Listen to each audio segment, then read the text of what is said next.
Alright, so starting task 7, I'll just get you to state your name for the video. Daniel Wheeler. Alright, and you've worked in a local cafe for about 2 years, Yep.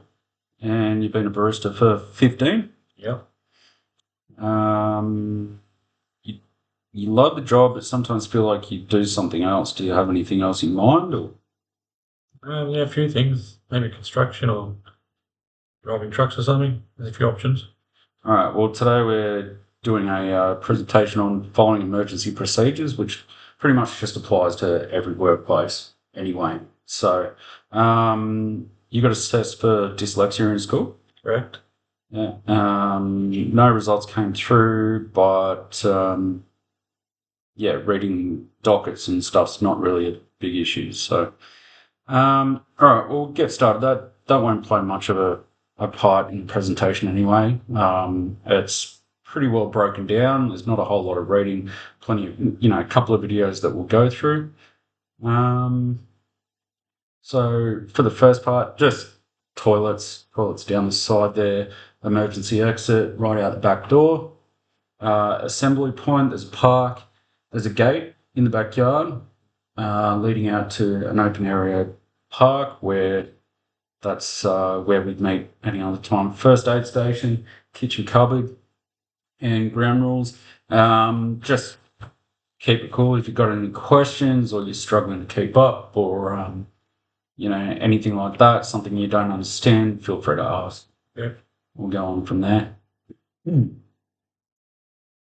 So the outcomes for this presentation in particular, we're going to recognise emergency signage, emergency procedures and how you go about it, what you can actively do in an emergency, emergency plans and an activity which will just be a little brief role play to put in place what you've learned over the presentation.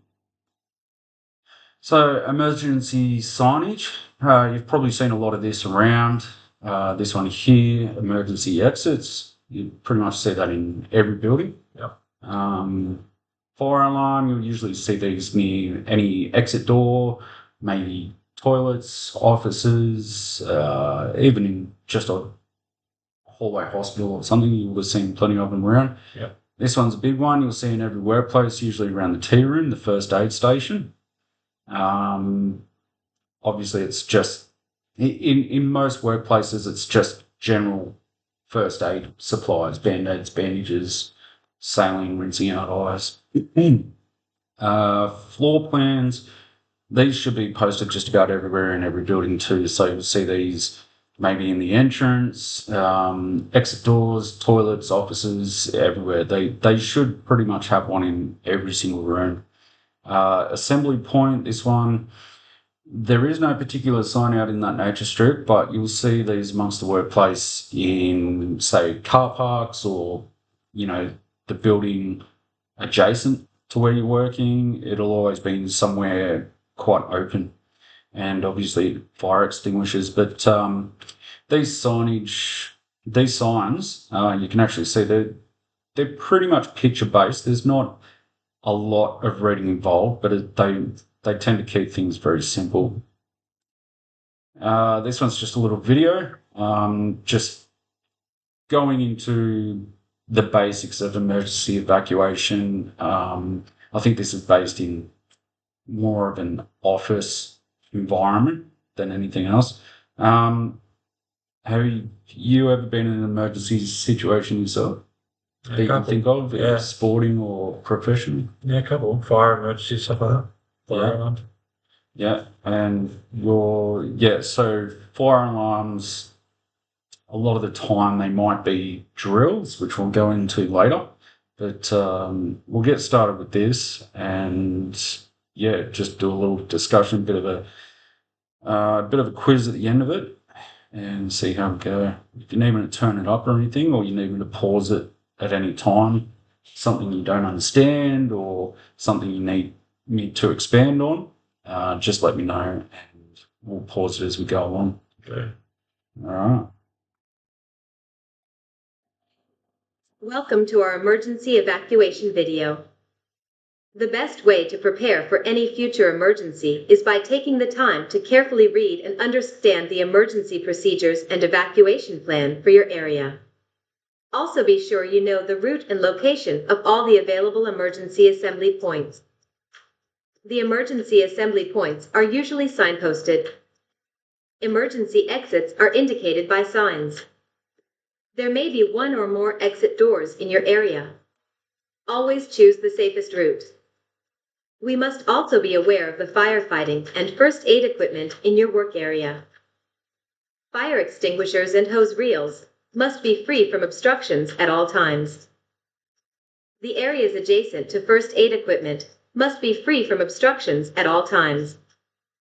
All emergency exits and pathways must be clear of all obstructions at all times. If you ever discover a fire or smoke, warn everyone. Activate fire alarms or call emergency services on 911. If you have been trained and it is within your ability, use firefighting equipment to control the fire. Most importantly, maintain a clear escape route at all times. If you cannot control the fire, evacuate the building. If it's safe to do so, confine the spread of smoke and fire by closing all doors. If in a smoke-filled area, stay low. You must take the most direct and safest route to exit the building. In an emergency, do not collect your belongings before exiting. Remain calm. Do not run or use the lifts. Once outside, do not re-enter the building. Stay at the emergency assembly area, unless otherwise instructed or given the all clear to re-enter the building. Be sure to see your supervisor if you have any questions or concerns.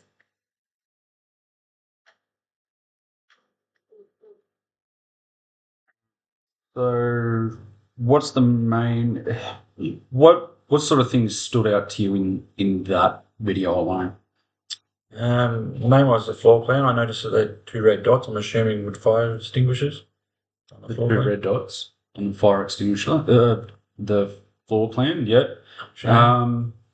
One of the biggest messages there was emergency exits. I can understand that in somewhere such as a cafe, they're generally pretty small establishments. So sometimes you might get an influx of stock, and your storeroom may not be as big as it's needed. So, what I see a lot is emergency exits and doorways and stuff being very cramped with an influx of stock. So, do you have much of a problem with that around work? Different time of Absolutely. year, Christmas and stuff. Yeah, We got a lot more product to make and stuff like that. And Yeah. orders. yeah. So, yeah, a lot of the time it's just a matter of being aware of these emergency exits. And although 99% of the time you're not, chances are you're not going to have an emergency, but you need to keep that in the back of your mind when storing stuff, that if things do happen and there is an emergency situation, that you're not fighting for, to get out or have to move anything else, that you've got a clear line of passage to get to safety. And another big thing was staying calm too. So, sorry, yeah. So, emergency procedures, those are a few of the other points that got pointed out in the video. Staying calm is probably the biggest one for people to remember. But as you can see here with these pictures, there's a lot of different pictures that depict the same sort of message. But, for example, if there were no writing on this one, what would you take away from that just by looking at the picture? Well, it looks like the phone's on fire, but I'm assuming it means to call the fire brigade. So yeah, basically just calling out for help. And this one here, you can see the button just raising the alarm. This one here, you probably haven't seen with the suitcase. Well, judging by the pictures, there's no luggage, but Yeah, means I'm assuming that means don't take anything. yeah. So staying calm, calling 000, proceeding to the nearest exit, being that green one there, and take the stairs. And they mentioned in the video that not to get into any lifts. I mean, why wouldn't you get into a lift? It may be faster, but the electricity might not be working for the lift. Could Yeah. get trapped. exactly.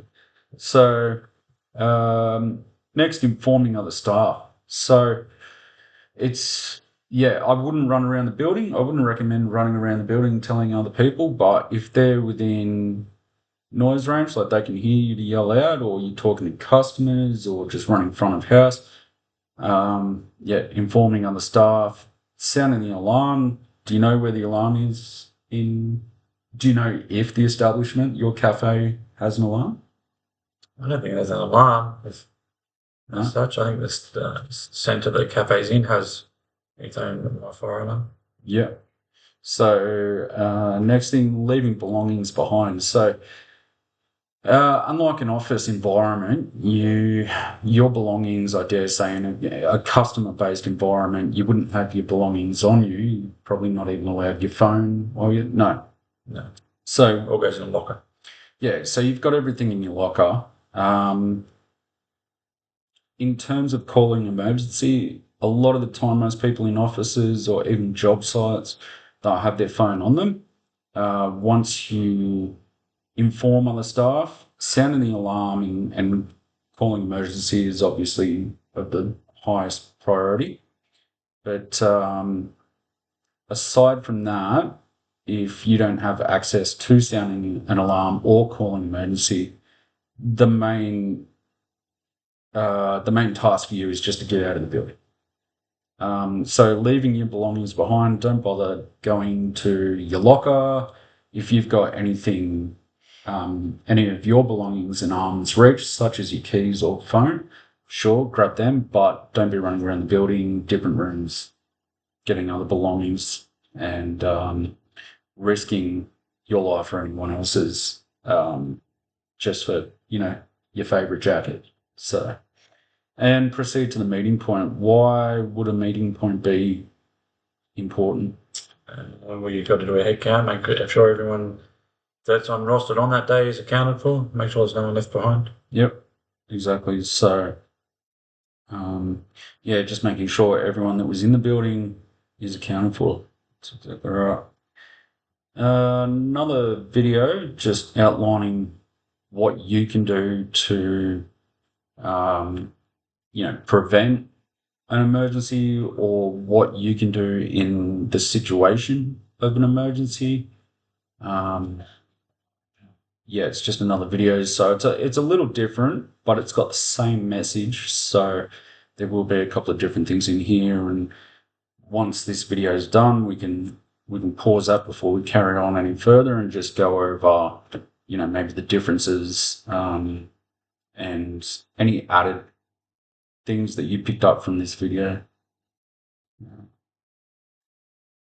Vodafone have doubled their network coverage, so you can get your business out there. I might just mention too, part of this video is Americans, so we'll test out your knowledge on that and where you picked it up. Ensuring a safe and efficient workplace evacuation during emergencies is crucial to protecting lives and minimizing risks. Here are the top 5 essential tips for workplace emergency evacuations. 1. Know the emergency plan. Every employee should be familiar with the company's emergency evacuation plan. This includes understanding escape routes, designated assembly points, and the location of emergency exits. Regular training sessions and evacuation drills help reinforce this knowledge and ensure everyone knows their role during an emergency. 2. Stay calm and follow instructions. Panic can exacerbate dangerous situations. It is essential to remain calm, listen to instructions from designated staff or emergency personnel, and avoid rushing or pushing. Clear communication and cooperation are vital for an orderly evacuation. 3. Use designated escape routes. Always use the evacuation routes specified in the emergency plan.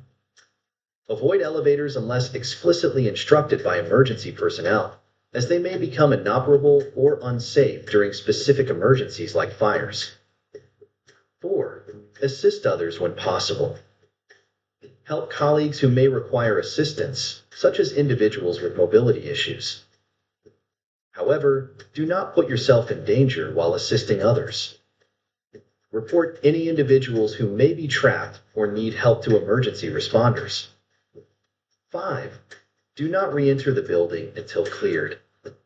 Once you have evacuated and reached the designated assembly point, do not return to the building until authorities or safety personnel have given the all-clear signal.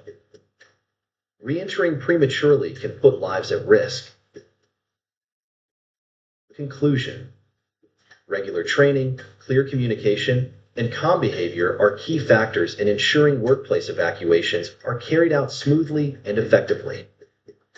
Preparedness saves lives. Stay informed, stay calm, and stay safe. Please be sure to subscribe so you don't miss our next safety video. Alright, so what'd you get away from that one? Just making sure you're staying calm, accounting for people, and following the right procedures. Yeah, any questions on Um, it's pretty self-explanatory. I mean, the main question I have out of that is why do they have a different? They're saying the same things as the last video, but Mhm. kind of have a different order, a different, not the same message, but just a different way they put it out. it? Well, that's it. It's the same Yeah. message. It get kind of confusing for some people.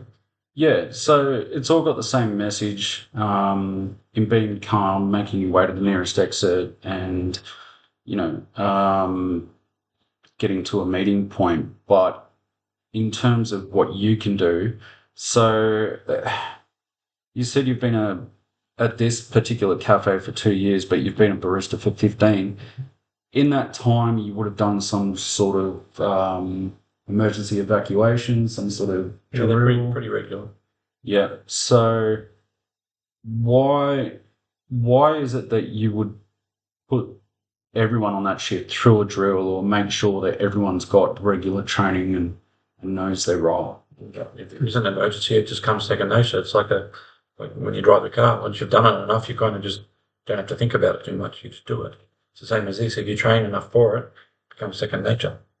Yeah. Now, who do you think you'd report to in an emergency once you did get to the meeting place? Or who do you think would be most likely to take charge in a situation like that? Depends who's on that day. I mean, you either got your in charge person on the day or the owner there, or Okay, so with those situations, although you might have a manager and your boss, and obviously, the boss or the owner is not always going to be there, but even the manager, in an emergency situation, they've got roles which they mention, such as fire wardens, first aid staff, people like that. And with the wardens, they've generally got different coloured hats or helmets in that situation. Do you know who your warden is? well, again, it depends who's on it. There's designated ones for each.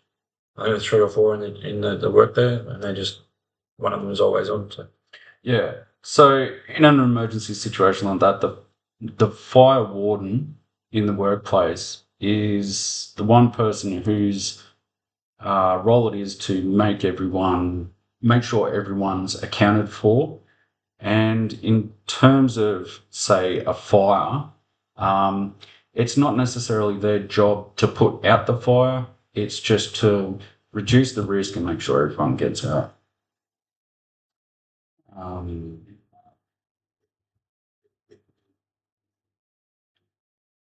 So yeah, these are a few of the points. A big one was staying calm, but another thing you can do is staying aware. So keeping emergency situations in the back of your mind, like we went over before. Being aware is just keeping in mind what could happen. So keeping those emergency exits open, keeping them clear, and just being careful in general when you handle, say, hot beverages or where you're storing stuff. So you wouldn't store flammable material anywhere near some sort of hot surface or hot area. Knowing your emergency plan. So we talked about an emergency plan, but being able to see it and understand it and put it into practice are completely different. So you've got your emergency floor plan, but knowing your emergency plan is knowing what to do when that emergency happens. And a way of, putting that into action is practicing the emergency procedures. So, having those fire drills and making sure everyone has that, as you said, muscle memory of what to do. So we don't have anyone panicking, everyone's moving out in an orderly manner, and, panicking will only make things worse. Maintaining a safe workplace, which we just talked about, with not blocking exits, staying calm, using fire exits only. Well, obviously, we talked about using the stairs, not using lifts, but I doubt the stairs in your cafe. Another thing, aside from staying calm, using fire exits, emergency role awareness. So knowing what your role is, as I talked about wardens, emergency role awareness too is going back to the first video, knowing that it's not your job to put the fire out. If you can put the fire out, if it's small enough, sure. But like I said a little bit ago, your main role is to get yourself out of that building, notify everyone else and get yourself out. So, both of these videos, it all can be a little bit repetitive, but it's drilling the same message and just pointing out other individual things that, people generally don't think about. So emergency plans. So with emergency plans, it's not just the plan itself, it's emergency equipment, knowing individual roles I just talked about, maintaining qualifications. Now, emergency equipment, what would you say is classifies as emergency equipment? Extinguisher, fire blankets, Mm-hmm. Yeah. first aid kits, Yep. So like that. emergency equipment, that goes a bit beyond just fire extinguishers and stuff. You've got fire hoses, but you've also got stuff like defibrillators, which can help with any sort of a heart attack and bring back a pulse and all that. Oxygen tanks and breathing masks. Maintaining qualifications. Do you have a first aid certificate at all? You do? So are you aware that that particular qualification has to be updated and maintained annually? Yep. So who do you do that through? Work pays for it through St. John's Ambulance, maybe? St. John's, yeah. Is that a requirement of your job role, or is that just something that you pursue in general? That's a requirement. Yeah, okay. Emergency devices. So that the defibs and stuff, that'd fall under devices, but obviously goes with emergency equipment. Contingency plans. So do you know what contingency means, or No, what does it mean? no? So, okay, a contingency plan is basically a plan B. So if plan A is not an option and everything you know and have been taught is sort of out the window, you can't get that done. A contingency plan is plan B. Has there been word of a plan B as such, or do you have an idea of what a plan B would be in the case that you can't follow those exact procedure?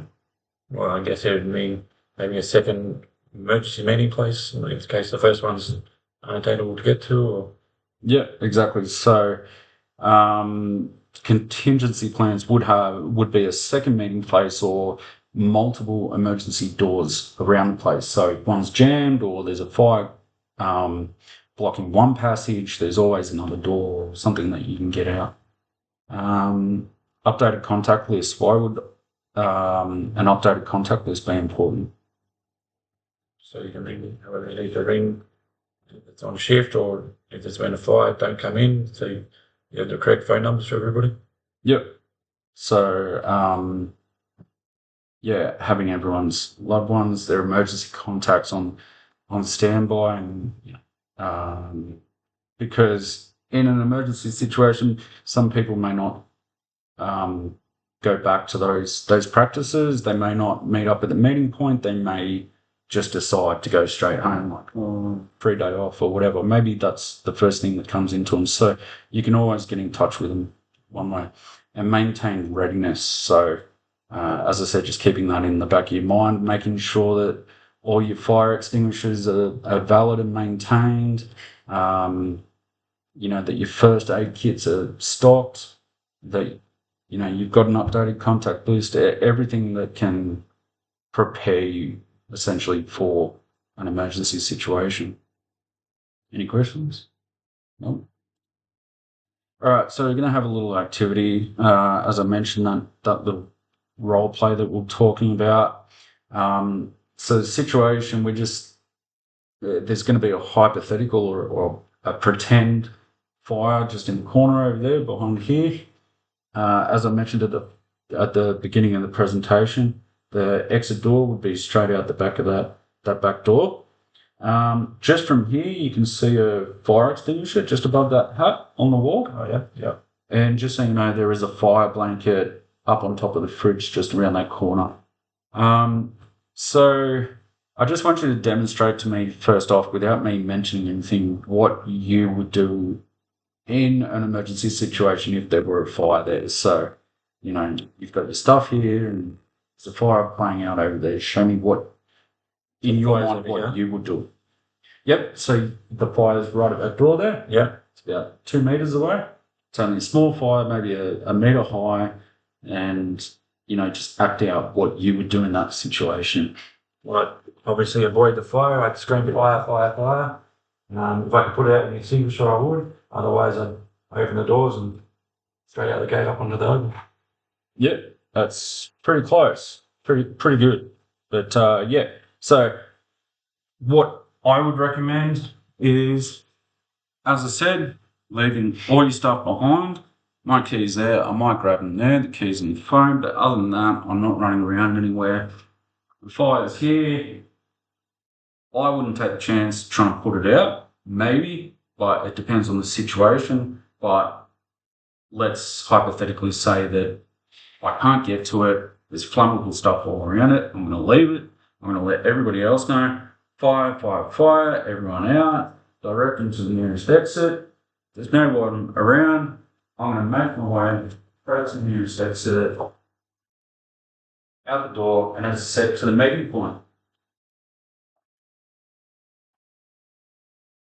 So, any questions on that at all? Like, I mean,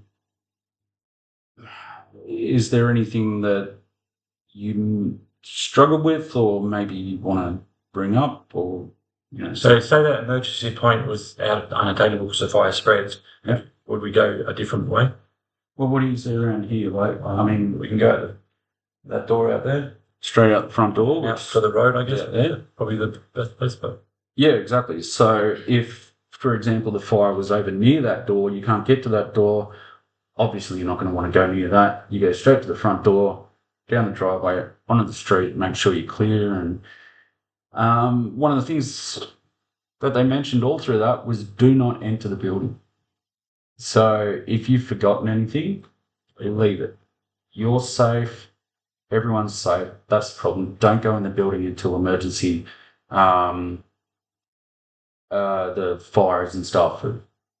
Make sure that it's all clear. yeah. But other than that, was there anything else? No, I think pretty much covers it all. Okay. Well, that about wraps it up. Yeah. Thanks for your time, and All good. Yeah. wrap it up. Yeah. All right. Thanks.